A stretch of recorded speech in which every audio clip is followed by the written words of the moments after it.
निरंजनी अखाड़ा के अवधूत महामंडलेश्वर श्री स्वात्म बोधानंद पुरी जी ने ऋषि प्रसाद के बारे में अपने मन के विचार व्यक्त किए और कहा, ऋषि प्रसाद महान सत साहित्य है। ऋषि प्रसाद कोई साधारण पुस्तक नहीं है। ऋषि प्रसाद एक महान पुस्तक है। मैकाले की शिक्षा पद्धति ने, अंग्रेजों की शिक्षा पद्धति ने इस पवित्र देश के इतिहास को कलंकित कर दिया, हमारी सभ्यता और संस्कृति को मलिन कर दिया।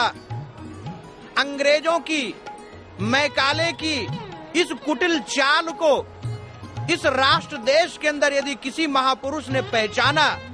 तो उन महापुरुष का नाम है पूज्य आसाराम जी बापू। उनके हृदय में यह संकल्प हुआ कि पवित्र ऋषि प्रसाद के माध्यम से हमारी मलिन हुई सभ्यता और संस्कृति, हमारा कलंकित हुआ इतिहास, ये बदला जा सकता है। आज लाखों की संख्या में ऋषि प्रसाद जा रहा है, आज लाखों के घर में ये जा रहा है, तो मैं चाहूंगा करोड़ों के घर में ये ऋषि प्रसाद पहुंचे, ताकि हमारे देश की पीढ़ियां, हमारे देश की जनता हमारे गौरवशाली इतिहास, संस्कृति, सभ्यता और पर्वों के महत्व को समझ सके। हम संत कई समाज के किसी कोने में होकर के प्रचार प्रसार करना चाहते, हमारे हृदय में ये पीड़ा है, ये कसक है कि हमारी संस्कृति सबल हो। तो अब हमारे हृदय में अत्यंत प्रसन्नता हो गई कि हमारा संकल्प बापू समझ चुके थे और बापू ने हमारे जैसे हजारों संतों के संकल्प को ऋषि प्रसाद के माध्यम से पूर्ण कर दिया है।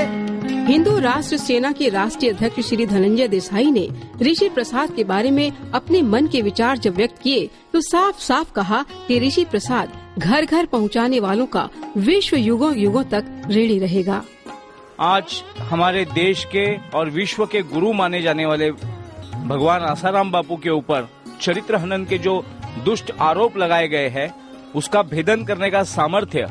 उसको, उस लांछन को धोने का सामर्थ्य अगर किसी पुस्तिका में है, किसी शास्त्रीय धर्म ग्रंथ में है, तो एकमात्र शास्त्र ग्रंथ है, वो है आज का ही ऋषि प्रसाद नाम का एक पुस्तक।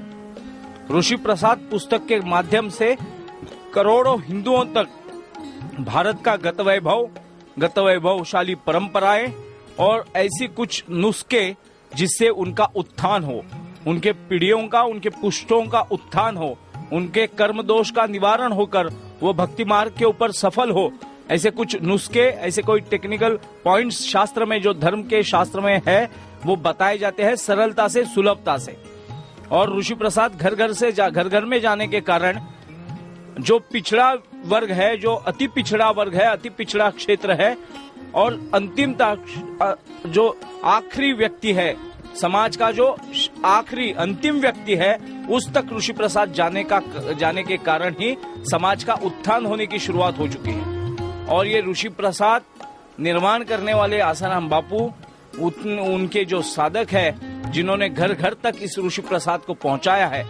ये कोई पुस्तिका नहीं है, किताब नहीं है, ये एक धर्म ग्रंथ है आज के कलयुग का। और कलयुग में हमें हमारे राष्ट्र की, धर्म की, हमारे राजनैतिक अधिकारों की, हमारे सांस्कृतिक, सामाजिक, आर्थिक, शैक्षणिक और सांस्कृतिक रक्षा करनी है, तो एकमात्र पुस्तिका आज हमारे सामने सरल और सुलभता से उपस्थित है, वो है ऋषि प्रसाद। तो मैं सभी को, देश में रहने वाले, देश से बाहर रहने वाले, जो भी विश्व का कल्याण चाहते हैं, वसुधैव कुटुंबकम को मानते हैं, वो सभी ऋषि प्रसाद के प्रचारक बने, वाचक बने, उसके साधक बने और अपने आप में एक विश्व कल्याण का सामर्थ्यशाली ऐसा परिवर्तन लाए। ऋषि प्रसाद घर घर में पहुंचाने वाले उन साधकों का हिंदू समाज युगों तक ऋणी रहेगा।